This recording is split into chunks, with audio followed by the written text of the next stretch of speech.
스포츠의 묘미는 상대가 있고 또 경쟁이 있는 것이 그 묘미인 것 같습니다. 얼마 전에 텔레비전 그 화면에 야구 경기하는 그 응원 객석이 장면에 잡혔는데, 둘이가 뭐 애인 사이인지 친구 사이인지 남녀가 응원을 하는데 유니폼이 달랐습니다. 아마 응원하는 팀이 각각이었던 것 같아요. 그래서 한쪽에서는 막 좋아라고 하는데 한쪽은 그냥 죽을 상이 되었습니다. 지난 그 독일서 월드컵 했을 때 한국이 잘못했으면 본선에 못 나갈 뻔했습니다. 우즈베키스탄이라는 나라하고 마지막 경기를 하는데 이기거나 비기기만 하면 한국 본선 진출이 확정되지만, 그러나 만약에 졌으면 한국은 월드컵 본선에 못 나가는 아주 중요한 경기였습니다. 후반전 끝나는 시간 되도록 후반 45분까지 0대1로 한국이 지고 있었습니다. 그 경기를 지켜보던 한국 사람들은 아마 다 죽을 상이었을 것입니다.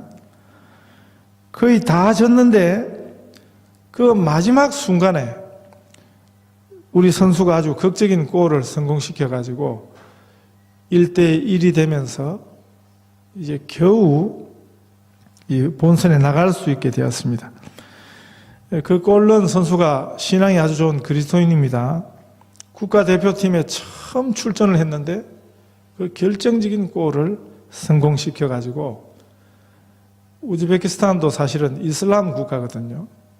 그런데 그 많은 관중 앞에서, 운동장 앞에서 무릎을 꿇고 하나님 앞에 영광을 돌렸습니다. 그 골이 우리들에게는 그렇게 감격적인 고마운 골인데, 반대로 우즈베키스탄 국민들에게는 그건 아주 제일 아마 미운 놈이 되었을 것입니다. 제일 원망스러운 꼴이 되었을 것입니다. 우리는 뭘 해도 우리 중심에서 이해합니다. 우리 중심에서 그것을 바라보는 것입니다. 이런 태도가 아주 자연스럽습니다. 그렇게 뭐 수준 있는 태도는 아니지만 우리 생각에서, 우리 중심에서, 우리 이해를 기준으로 어떤 사건과 현상을 바라보는 것이 자연스러울 것입니다. 자, 예수 믿는 우리 입장에서 보면 예수 믿는 우리가 주인공입니다. 예수 믿는 우리가 주류입니다. 그러면 누가 비주류가 되겠습니까? 당연히 예수 안 믿는 사람들이, 불신자들이, 세상이 비주류가 될 것입니다. 제가 그 처음 교회 나갔던 제 모교에 아주 오래전 이야기입니다만은 뭐 아무리 시간이 오래도 또 기억이 오래 가는 이야기가 있지 않습니까? 그 모교의 목사님이 새로 오셨는데 그분이 그런 이야기를 하셨어요. 아직도 기억에 납니다. 뭐라고 그랬냐 하면, 예수 믿는 한 사람의 영혼을 1이라고 하면 예수 안 믿는 사람의 영혼은 0이라는 것입니다. 제로라는 것입니다.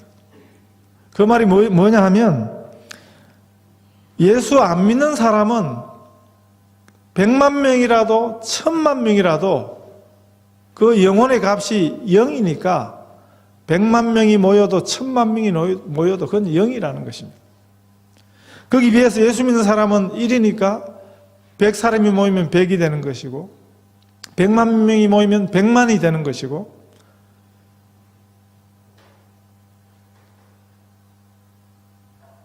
그 예수 믿는 사람과 안 믿는 사람의 영혼의 차이를 그렇게 설명해 주셨는데,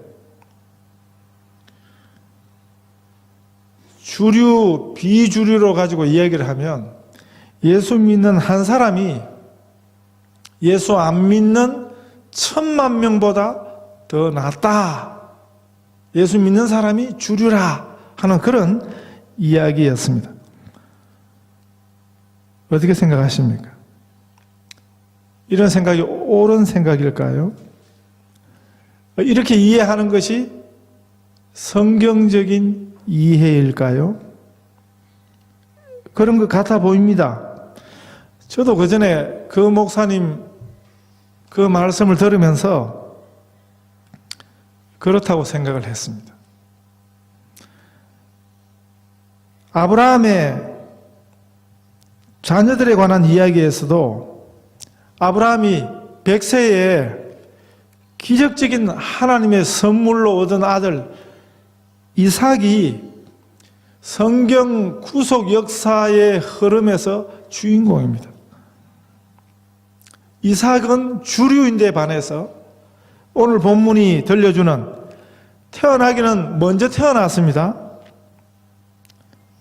그런데 나중에 태어난 자기 동생한테 졸지에 밀리게 되었습니다. 그 이스마엘이죠. 아브라함의 서자였던, 오늘 9절에 보시면 아브라함의 아들 애굽 여인 하갈의 소생이라. 아브라함의 아들이지만은 아브라함의 본부인의 아들이 아니고 애굽 여인 하갈의 소생이라 표현하는 이스마엘은, 이삭이 주류라면 이스마엘은 비주류인 것입니다. 이삭은 사랑받는 친자식인데 반해서 이스마엘은 미움받고 버림받는, 천대받는 자식입니까? 성경은 왜 여기 이스마엘과 또 그 어머니, 원래 본주인 사라의 몸종이었던, 그것도 애굽 여인이었던 하갈이라고 하는 그 시대의 한 비천한 여인의 이야기를, 또 그 여인의 슬픔을 오늘 우리에게 소개해 주고 있을까요? 허준이라는 드라마를 보셨습니까? 옛날에도 했고 요즘도 하고 있어요. 두 번째 다시 재탕으로 등장 인물만 싹 바꿔가지고 보니까 똑같은 내용인데 이 드라마가 얼마나 인기가 있었으면 뭐 그런 기록이 있더라고요. 텔레비전, 한국서 텔레비전 방송국 생기고 나서 제일 사람들이 많이 본 드라마가 허준이라는 드라마입니다.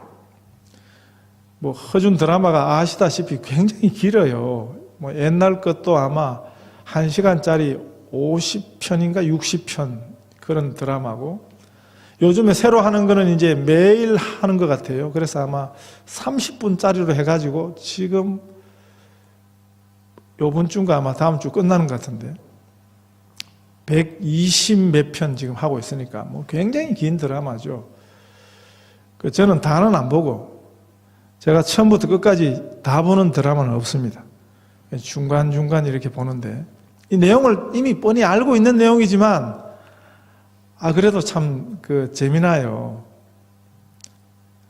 저는 뭐 식사 시간에 잠시 우리 아이들이 한눈 팔 때 애들하고 같이 보면 지네들 거 본다고 막 얼마나 애들이 뭐라고 하는지, 그래서 저 혼자 밥 먹는 시간에 잠시 이 허준이라는 드라마를 보는데, 뭐 허준 이야기를 아시지 않습니까? 허준도 이스마엘하고 비슷해요. 그 아버지의 본부인의 자식이 아니었습니다. 서자였습니다. 그것도 조선시대. 네? 아버지는 저기 어느 지역의 관찰사였든지 감사였든지 굉장히 높은 분이셨는데 양반이셨죠. 그런데 그 허준의 어머니는 신분이 아주 미천한 그런 신분이었기 때문에, 그래서 날 때부터 아버지는 양반이지만 허준 이 본인의 신분은 양반도 상놈도 아닌, 그래서 중인이죠, 중인. 그러다 보니까 그 신분 때문에 많은 어려움이 있었습니다. 물론 나중에 조선 최고의 명의가 됩니다. 임금님의 의의가 돼요. 그리고 지난주 드라마에 보니까 네, 전란 동안 임금의 잘 챙긴 그런 공을 세워가지고 정성이 됩니다. 정성. 조선시대 이런 전무후무한, 조선시대 역사에서 전무후무한 중인철 출신이, 서자 출신이 임금의 의의를 넘어서 정성, 네, 대감이 되었습니다. 대감. 종 일부. 지금 같으면 장관. 네, 이런, 그런 아주 입지전적 인물이 허전입니다. 허준입니다. 허준이죠. 허준.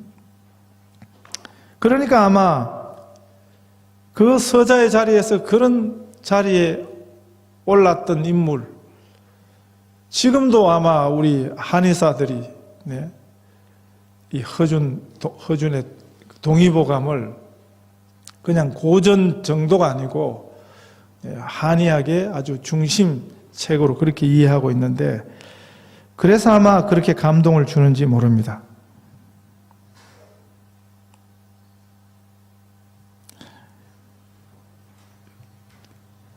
공산주의 제일 큰 모순이 무엇입니까?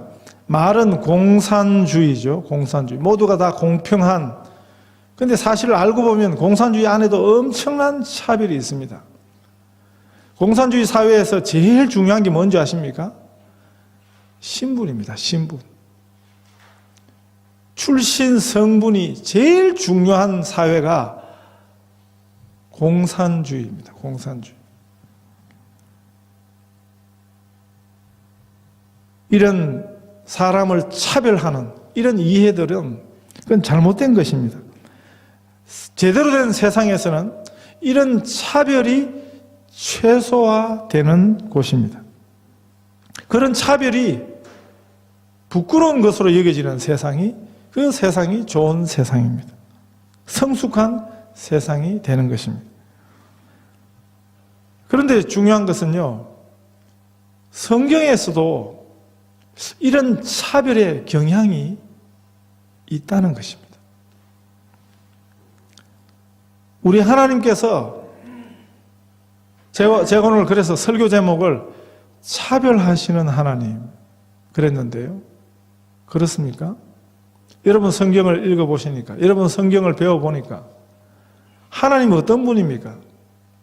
하나님이 차별하시는 하나님이신 것 같아요. 우리가 성경을 찬찬히 읽어보면 우리 하나님이 차별하시는 분 같아요. 아브라함 이야기부터도 하나님께서 아브라함과 또 특별히 아브라함의 그 후손을 차별하시는 것 같아 보이지 않습니까?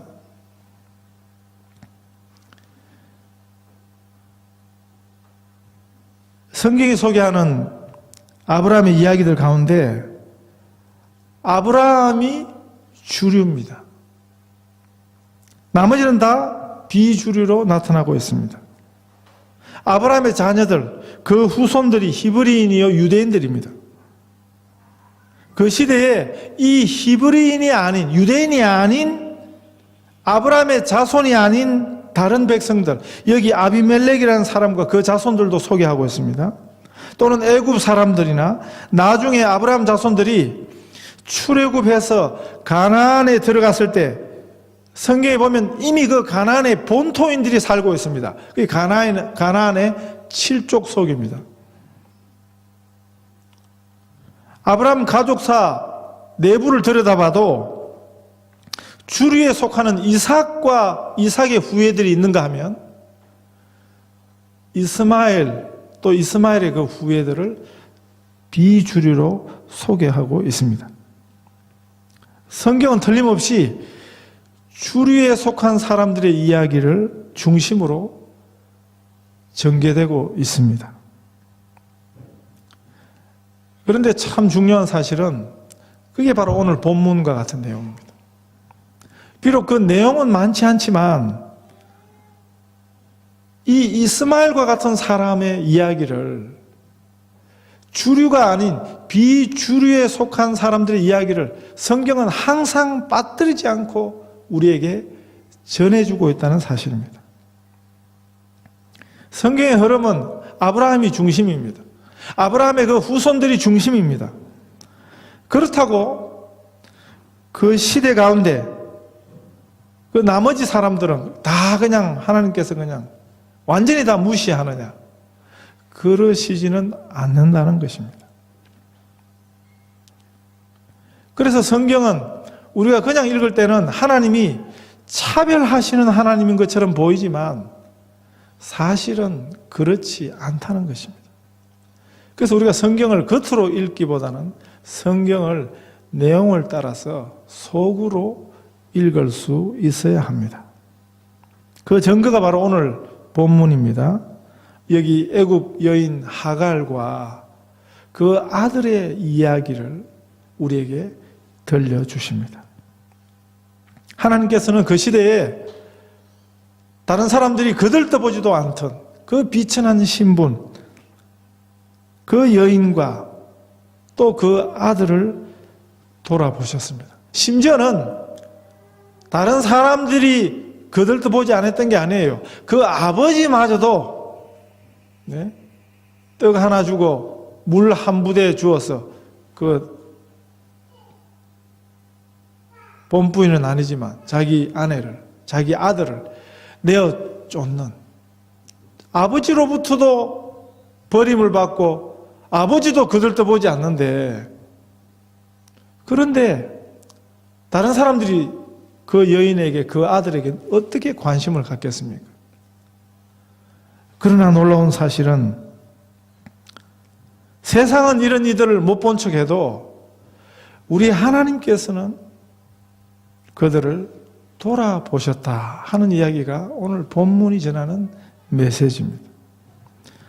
13절에 보면 그러나 여종의 아들도 내 신이, 17절에 하나님이 그 아이의 소리를 들으심으로, 19절에 하나님이 하갈의 눈을 밝히시고, 20절에 하나님이 그 아이와 함께 계시매. 우리가 성경을 잘 읽어가다 보면 이런 사람들의 이야기를 종종 만날 수 있습니다. 출애굽기에서는 출애굽한 백성들을 흔히 이스라엘의 백성이라 그러지만 그렇다고 그 안에 이스라엘 백성들만 있었던 게 아니에요. 유대인들만 거기 안에 있었던 게 아니에요. 하나님께서 유대인들만 구원하셨던 게 아니에요. 우리가 성경을 자세히 안 읽어서 그런 것입니다. 성경은 출애굽한 이스라엘 백성들을 소개하면서 출애굽기 12장 37절 38절에 보면 이스라엘 자손이 람셋에서 발행하여 솟곳에 이르니 유아 외에 보행하는 장정이 60만 가량이요. 거기 보면 38절에 중다한 잡족과, 그 말이 뭡니까? 유대인 말고 많은 다른 잡족이, 다른 종족들이 거기 섞여 있었다는 것입니다.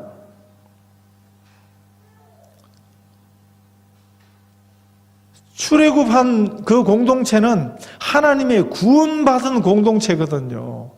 나중에 스데반이 사도행전에 가면 순교 직전에 스데반이 설교하면서 그 광야 하나님의 백성 공동체를 보고 광야 교회라고 지정하고 있습니다. 스데반이 그거를 광야 교회라고 하는데 그 광야 교회에 유대인들만 있었던 게 아니라는 것입니다.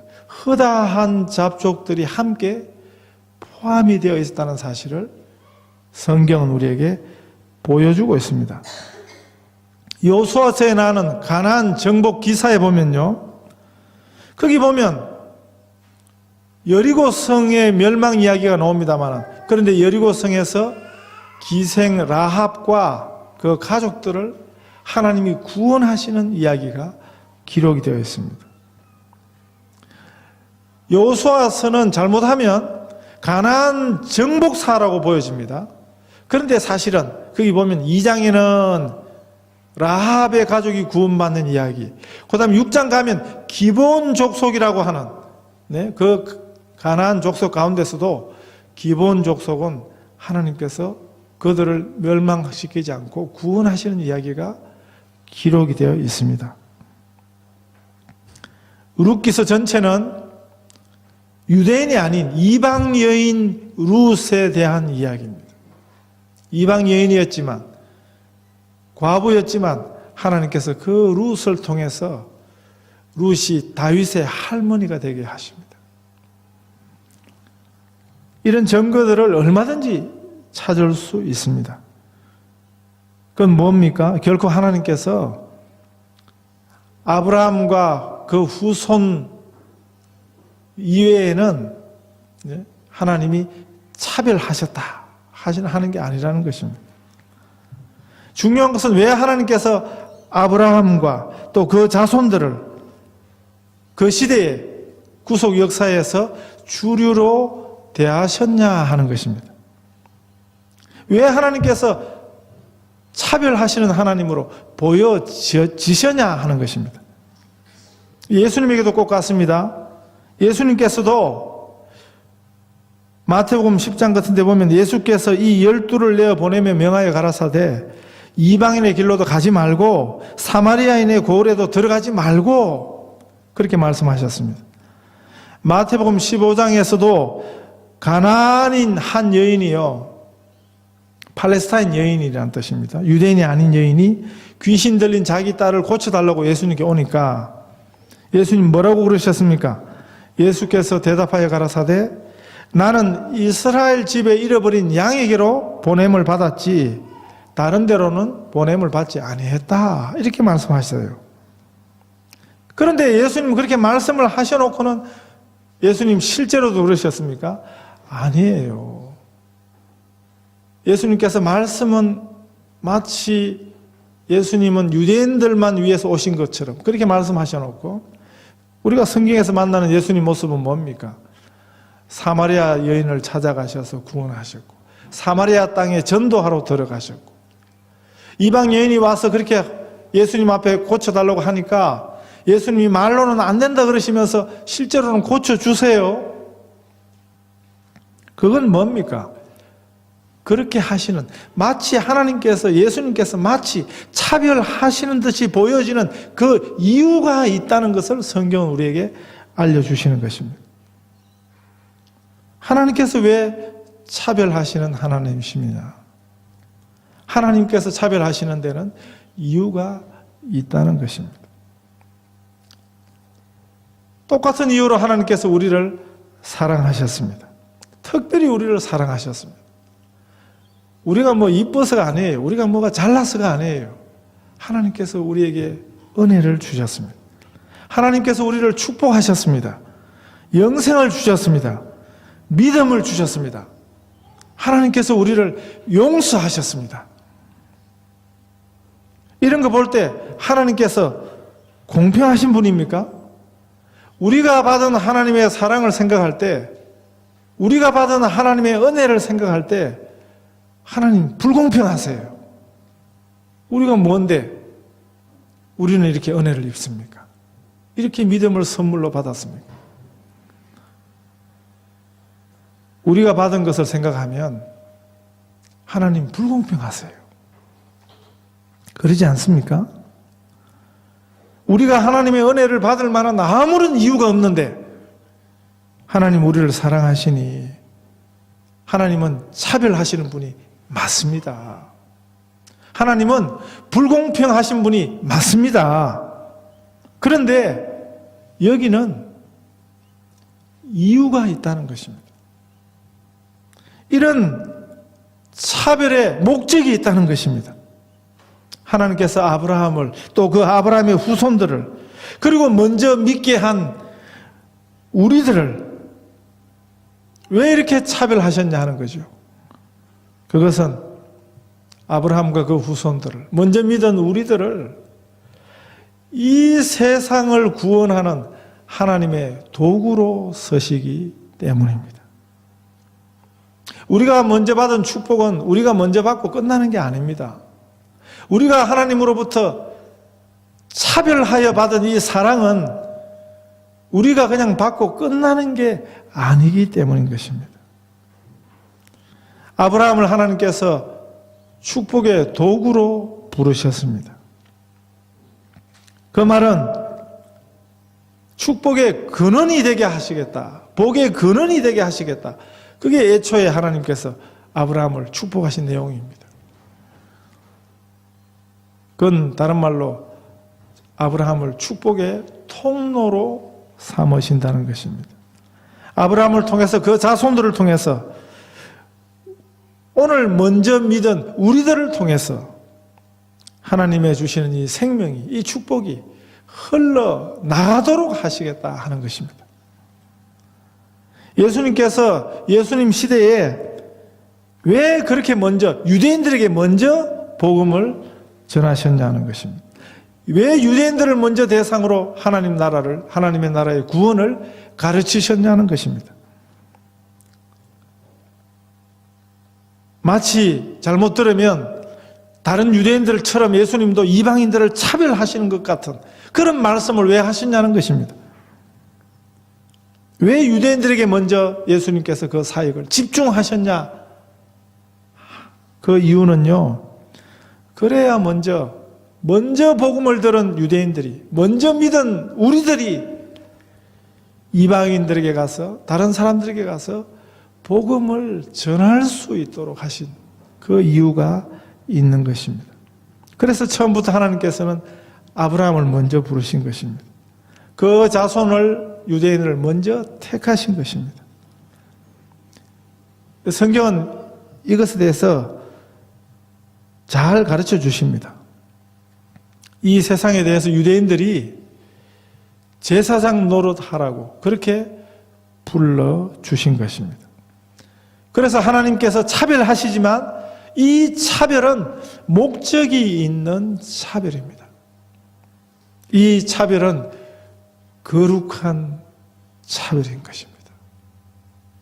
저희 모교회 목사님이 말씀해 주신 거 그거 틀렸어요. 네. 한편으로만 맞습니다.